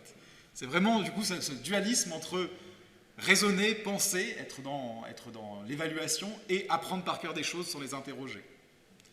Alors, on peut se demander à quoi ça sert, mais en tout cas, c'est possible pour le sceptique d'apprendre à raisonner. On peut se dire, est-ce que ça sert à quelque chose de raisonner si on ne peut pas connaître la vérité? Ça, c'est une autre question, je vous l'accorde. Je n'ai pas la réponse. Mais en tout cas, c'est quand même quelque chose qui peut être instruit dans un cadre sceptique. C'est même d'ailleurs, techniquement, la seule vraie chose qui peut être apprise dans un cadre sceptique. Parce que toutes les autres choses, on ne sait pas si... Je ne sais pas, je ne suis pas assez spécialiste de Montaigne, et comme je n'ai pas une très bonne opinion de Montaigne, je ne vais pas répondre, je serais biaisé. Voilà. Donc voilà ce qu'écrit Montaigne. Hein. La vérité et la raison sont communes à un chacun, et ne sont plus à qui les a dites premièrement, qui les a dit après. Ce n'est non plus selon Platon que selon moi, puisque lui et moi l'entendons et voyons de même. Les abeilles pillotent deçà de là des fleurs, mais elles en font après le miel qui est tout leur. C'est une jolie image. Ce n'est plus thym ni marjolaine, ainsi les pièces empruntées d'autrui, il les transformera et confondra pour en faire un ouvrage tout sien, à savoir son jugement. Donc en gros, l'idée, c'est que le but de l'instruction, c'est pas d'imprimer les trucs par cœur dans la tête de l'élève, c'est de lui donner des éléments à partir desquels il peut faire son propre jugement de façon informée, en fait. Il faut quand même, l'idée, c'est pas de le laisser tout seul lui-même, c'est vraiment de trouver cet équilibre entre, il faut que ce soit son jugement, mais que vous lui donniez quand même de la matière pour être capable de former son jugement de manière adéquate. C'est un peu un équilibre toujours un peu, à partir de quand est-ce que c'est son jugement et pas, voilà. Bon, cela dit, vous voyez que, bon, le scepticisme de la Renaissance, c'est toujours pas l'esprit critique. On arrive du coup à la révolution scientifique. Donc du XVIe au XVIIIe siècle, pour ça j'en parlerai plus en détail la semaine prochaine, se déroule ce qu'on appelle la révolution scientifique. Les philosophes sont aux premières loges de la révolution scientifique, puisque le mot scientifique n'existe pas à l'époque. C'est-à-dire que quand les gens font de la science, par exemple Newton est un philosophe pour l'époque. Ce sont les philosophes qui font de la science. Tout le monde est philosophe, il n'y a pas de scientifique, c'est une discipline, un métier qui apparaît au XIXe siècle. Tous ceux qui font de la science sont des philosophes au XVIe siècle, au XVIIe aussi. Et du coup, les philosophes sont des acteurs très importants de la révolution scientifique, et ils cherchent, entre autres, à dire quelles sont les règles, les bonnes méthodes, qu'est-ce que c'est la méthode scientifique. Ils cherchent à théoriser la méthode scientifique. Et il y a deux grandes théories de la méthode scientifique qui s'affrontent à l'époque. C'est le rationalisme, représenté par Descartes, et l'empirisme, qu'on peut représenter par Francis Bacon, pas le peintre, mais le philosophe et scientifique. Alors, je les détaillerai la semaine prochaine, quelle est la différence entre les deux. Ce que je veux dire maintenant, c'est de montrer que ça, c'est les acteurs importants de la révolution scientifique. Et quel est leur rapport avec les sceptiques? Quelle est la part de scepticisme dans leur pensée? Quel est le rôle que joue le scepticisme dans la révolution scientifique? Il y a deux solutions. Vous êtes empiriste et plus ou moins, vous en avez rien à foutre du scepticisme. L'empirisme, c'est une philosophie des sciences qui dit il faut se baser sur l'observation pour faire de la science. La science, ça vient de l'observation du monde. On lui dit oui, mais vous savez, il y a des arguments comme quoi on ne peut pas complètement être sûr de ce qu'on observe. Vous connaissez les académiciens, les pyrrhoniens? Oui, je m'en fous. Rien à faire. Hein, si vous lisez Bacon, il n'a pas grand-chose à dire des sceptiques. Il dit la chose suivante. Hein, il faut aussi préserver l'entendement de la précipitation à accorder à refuser son assentiment. Ce sont les excès en ce genre qui semblent fixer les fantômes et qui les perpétuent au point qu'il devient impossible de les bannir. Donc les fantômes, c'est les erreurs de l'esprit. Donc en gros, il y a deux extrêmes à éviter selon Bacon. C'est accepter tout ce qu'on nous dit, ne rien accepter, ce qui est le scepticisme de l'époque. Et il dit, voilà, si vous n'êtes pas complètement idiot, vous trouvez le juste milieu entre les deux. Il n'y a pas grand-chose d'autre à en dire. Hein. Voilà, je vais laisser lire parce qu'on n'a pas trop le temps. Il dit ce qu'il pense du scepticisme. Bon, il n'en pense pas vraiment grand-chose. Il pense que si on passe sa vie à dire que connaître la vérité est incapable, ça va juste dégoûter l'esprit humain de chercher la vérité. Donc ce n'est pas vraiment la philosophie dont a besoin la révolution scientifique. Donc, je suis désolé, il ne reste pas beaucoup de temps, donc je saute un petit peu. Quelqu'un qui va être beaucoup plus important, c'est Descartes. Descartes, le père de l'autre façon de considérer la science. Descartes, le père du rationalisme. Mais Descartes, il n'est pas sceptique. Descartes, il est anti-sceptique. Jeu de mots, tout ça. Dans le sens où Descartes considère que pour pouvoir faire de la science, il faut se débarrasser des sceptiques. Il faut se débarrasser des arguments des sceptiques. Donc Descartes, si vous demandez aux gens de l'époque, tout le monde vous dira Descartes, c'est pas un sceptique. Descartes, c'est un dogmatique. Si vous lisez Pascal, il dit d'un côté, on a les pyrrhoniens, les sceptiques, de l'autre côté, on a les dogmatiques, genre Descartes, quoi. Donc c'est vraiment clair que pour l'époque, Descartes, c'est le contraire du sceptique.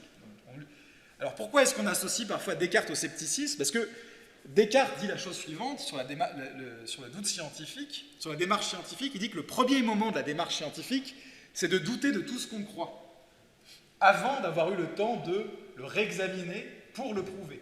Hein, voyez, mais ça veut dire que C'est une étape de la pensée scientifique pour Descartes. Il ne faut pas rester dans le doute toute sa vie. Donc il n'est pas sceptique au sens des sceptiques de l'époque. Vous voyez vraiment la différence.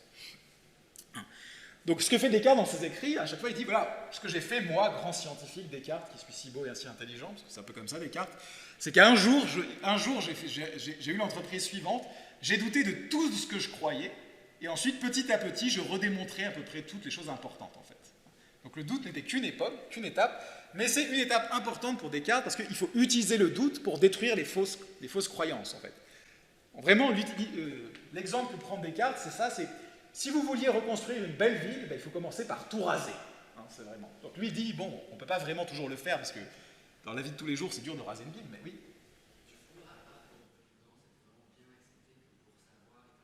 Ouais, on va voir que...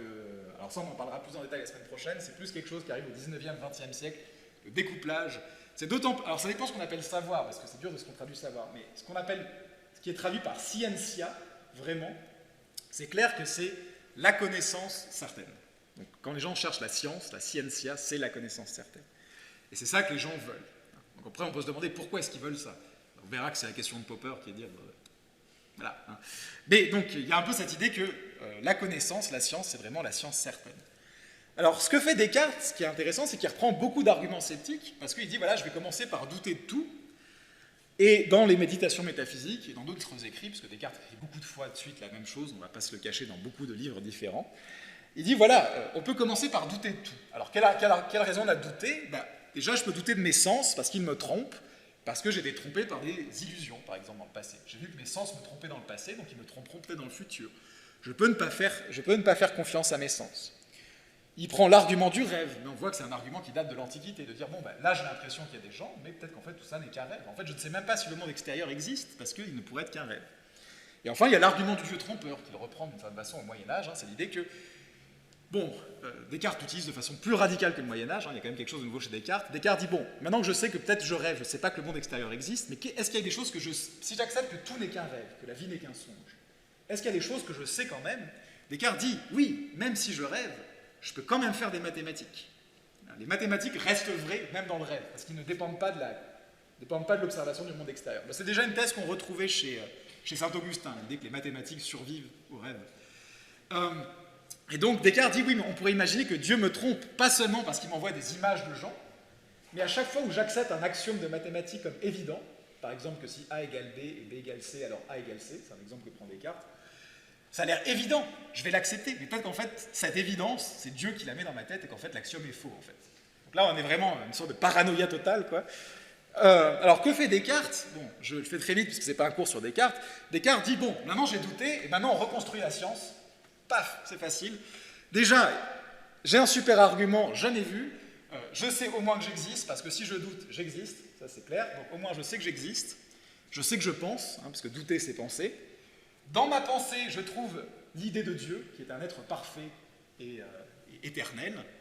Cette idée, elle est tellement top, méga cool, que c'est clair que c'est pas moi qui l'ai créée avec mon pauvre petit intellect. Hein. Je suis tellement faible, une créature tellement faible et humble que je n'aurais pas pu créer de moi-même l'idée de Dieu. C'est donc que c'est Dieu qui l'a mis en moi, comme une marque sur sa création. C'est vraiment l'image que Descartes utilise. Il dit voilà, Dieu il crée les trucs, puis pouf, il met l'idée des dieux dans leurs esprits, c'est sa petite griffe, quoi, c'est Dieu. Voilà. Donc maintenant je sais que Dieu existe, et comme je sais que Dieu est par nature bienveillant et pas trompeur, je sais que les sens et les évidences mathématiques ne sont pas trompeuses. Et donc hop, voilà, c'était facile, on s'est débarrassé de tous les doutes sceptiques. Hein.